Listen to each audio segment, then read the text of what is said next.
প্রিয় দর্শক আসসালামু আলাইকুম। আমি এই মুহূর্তে রংপুর রেলওয়ে স্টেশন প্ল্যাটফর্মে দাঁড়িয়ে আছি।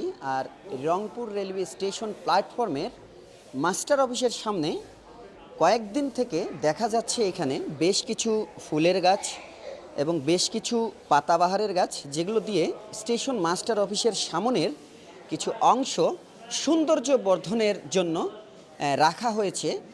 ইতিপূর্বে স্থানীয় কিছু লোকজন বলেন যে ইতিপূর্বে তারা কখনো এই ধরনের সাজসজ্জা রংপুর রেলওয়ে স্টেশনে দেখেননি। রংপুর রেলওয়ে স্টেশনে জরাজীর্ণ ময়লা এবং নোংরা স্টেশন প্রতিনিয়ত থাকতো, যা কিন্তু আজ এটি নেই। স্টেশন প্রতিনিয়ত পরিষ্কার পরিচ্ছন্নতা রাখছেন এবং সে সাথে স্টেশনের সামনে যে ফুলগুলো এবং এখানে যে টবগুলো নিয়ে এসে রেখেছেন, আমরা একটু কথা বলবো স্টেশন সুপারিনটেন্ডেন্ট জনাব আব্দুল আল মামুনের সাথে। আমরা একটু কথা বলবো। প্রিয় দর্শক শ্রোতাবৃন্দ, আপনারা আমাদের সাথেই থাকবেন। আমরা একটু কথা বলছি।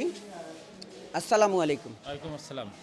জি, এলাকাবাসী সূত্রে জানতে পারলাম যে রংপুর রেলওয়ে স্টেশনে ইতিপূর্বে কখনো এই ধরনের ফুল সাজসজ্জা এবং স্টেশন এই ধরনের ক্লিং খুব কমই পেয়েছে। আপনি আসার পরে এই ধরনের দৃশ্যমান কিছু উদ্যোগ দেখা যাচ্ছে, এই বিষয়ে আপনার মন্তব্য কী? বিসমিল্লাহির রহমানির রহিম। আসলে আমরা চেষ্টা করতেছি স্টেশনে সবসময় পরিচ্ছন্ন রাখার জন্য। সেই সুবাদে একটু স্টেশনের আরও সৌন্দর্য বৃদ্ধি করার জন্য আমরা এখানে কিছু ফুলের গাছ পাতাবাহার একটু দিয়েছি। এখানে আরও চেষ্টা করব বিভিন্ন জায়গায় দেওয়ার জন্য।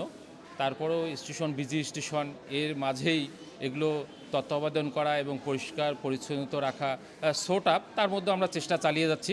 ইনশাল্লাহ আমরা এই পরিষ্কার পরিচ্ছন্নতার বিষয় গুরুত্বপূর্ণ সহকারে খেয়াল রাখব।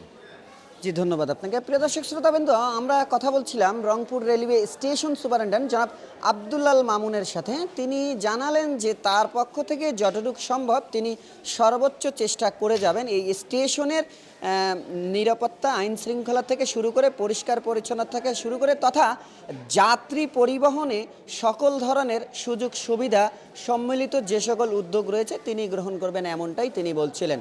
এই ছিল রংপুর রেলওয়ে স্টেশন থেকে সর্বশেষ পরিস্থিতি জানাচ্ছিলাম পশ্চিমাঞ্চলীয় প্রতিনিধি হুসাইন রাজীব।